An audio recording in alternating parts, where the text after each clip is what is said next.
Now, if you're working on yourself, you can work on this, but what about somebody else? What if their ego is the problem? What do? Say, I just wish you would care about what I'm saying. Okay. That might not work. So has anybody got a strategy for somebody else whose ego is a problem on your team and their behavior that is driven from their ego? Anybody got a strategy for that?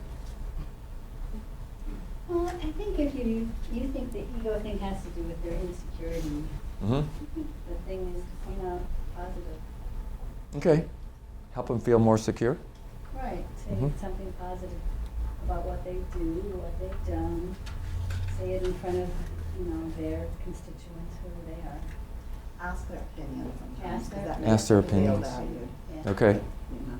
Yeah, yeah. So, But if it's that surgeon, that's probably not the problem.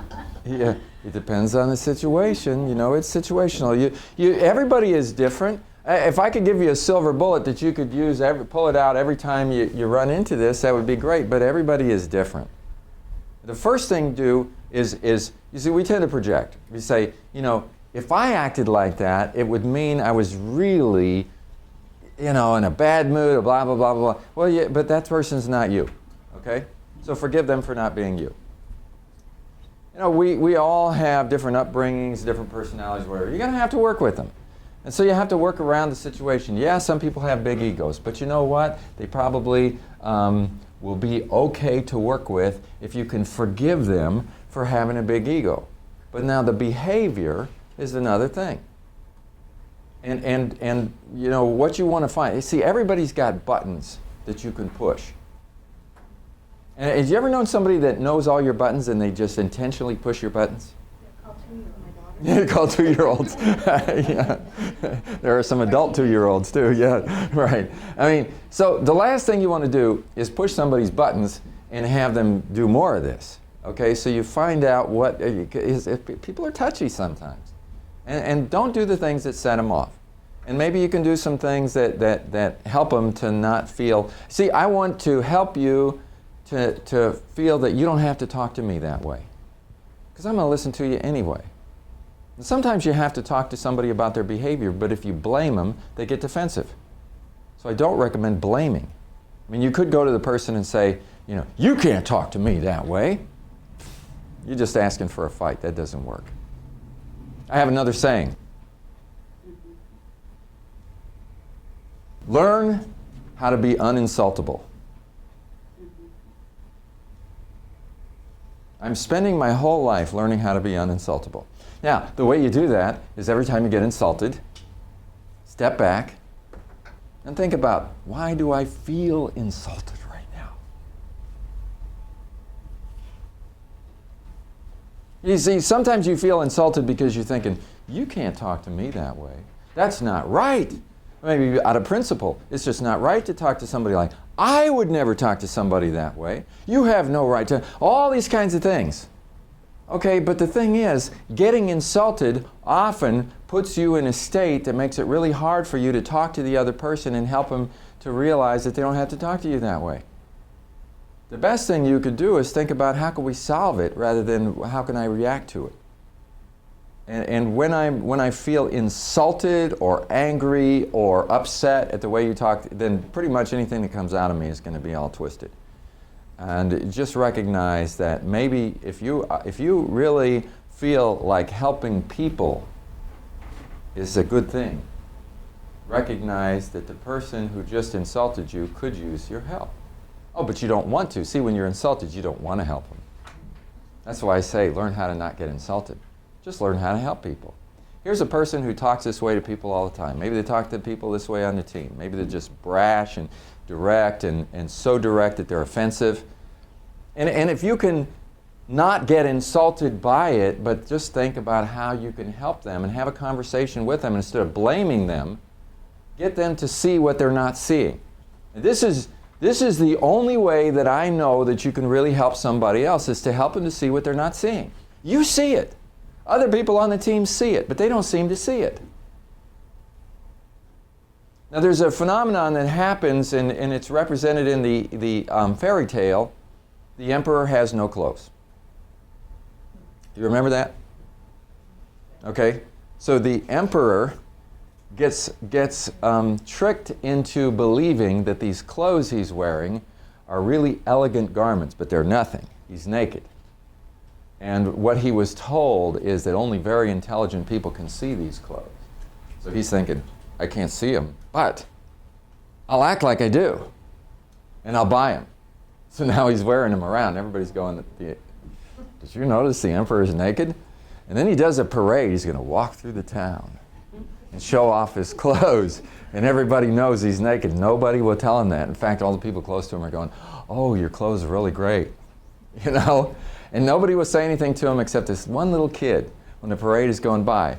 He says, look, the emperor has no clothes. And they go, shh, shh, shh, shh. Why would anybody say shh? Because you don't want to tell him that. He'll get offended. And a lot of people won't tell somebody about their bad behavior because they get offended. They get defensive. What does an ego person do when you confront them about their behavior? They make a fight out of it. They make it a match, an ego battle. They turn it around on you and say, you're one to talk. You always do this. You know, and that kind of stuff. And you finally get tired of it. It's like, I'm not even going to tell you anymore because you can't hear it. The only thing I can say is that if we're on a team with somebody who's like this, it's really important that we establish communication. And see, all these things are tied together because mistrust and blaming, if that's going on, makes it really hard to deal with this person. If there's mistrust and blame between you and this person, anything that you say is going to get turned around and it's not going to work. But if you can work on this simultaneously with being able to talk to the person and get them to see what they're not seeing, maybe over time you can be a help to them. But if you constantly get offended, what you'll tend to do is you're offended by their behavior, then you start talking to other people. Did you hear what she did? You know what she did this morning? You know, you're sitting with 3 or 4 people at lunch. Oh, she did this and that. Oh yeah, she did that to me. All of a sudden, it's us against her. And now what we're doing is instead of creating teamwork, we're creating all these schisms and we're actually amplifying the mistrust and the blame and all this kind of stuff is going on. How do we break that? You know, if somebody has a behavior problem, don't talk to other people about it, talk to them. But if you don't know how to talk to them, maybe you need to learn. Because if you talk to them with a lot of this, that's why I say forgive other people for not being you. See, if you have forgiveness for somebody, then you can talk to them. And forgiveness is the beginning of building trust and respect and all that kind of stuff. I have some people, I say, why don't you go talk to her about her behavior? You say, I've tried to talk to her, she doesn't listen to me. I say, really? I say, yeah, I've tried, she doesn't listen. And I say, well, so how's your trust and respect life? She said, respect? I lost my respect for her long ago. I go, you lost it? I think you better go find it. Where'd you put it? You know, so a lot of people will say, because of your behavior, you don't have the right to be respected. I lost my respect for you. I say, come on now. Respect the person, but not the behavior. There's a difference between who the person is and what they do. I mean, we need to learn this as parents. You know, if your child, every time they do something wrong, you go, you bad girl, oh, you're bad, you'll never amount to anything. I mean, what's going to happen? That's the opposite of what you were talking about, right? And they get to the point where they just feel like they can't succeed and they can't please you and so forth. No, you want to say, hey, you're a really good girl. I love you, you're so good, but you did a bad thing. Let's say your 5-year-old daughter goes out and you got this rose garden in the back that you spend all this time on, and she knows you like flowers. So she goes out with her scissors and cuts all your prize roses off, puts them in a bouquet, and comes in and says, Mommy, I brought you flowers. And you go, oh, that's really, where did you get those? And then you look out there and they're all going, and you go, what's the matter with you? Okay, it's really hard sometimes to back up and say, you're a good girl, but you did a bad thing. You know? You can calm yourself down, shut up, right? Because what's going to come out of your mouth initially is going to be really negative. Forgive other people for not being you. Oh, she's so not you. She's only 5. Come on. You wouldn't do that, but then you're not 5 and you're not her. She did it. She had good intentions. It's just that it was a bad thing. So now you're going to have to talk to her. You know what? A lot of people in teams do bad things with good intentions. You know, if you really sit down and talk to them and ask them, you know, why did you do that? And you find out, well, I was trying to do this and I was trying to do that. And you go, well, what you wanted to accomplish is a good thing, but the way you went about it, it just created a bigger problem.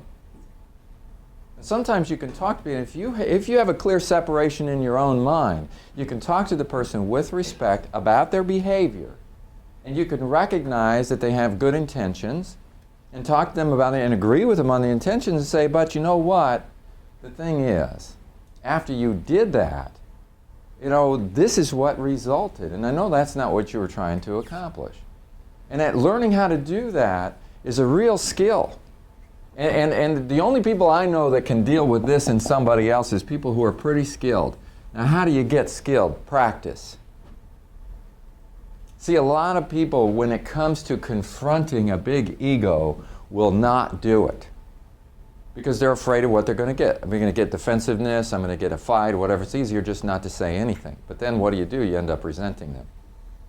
Teamwork is all about being able to go to somebody and talk to them about their behavior, not creating a reaction, but to be able to reach them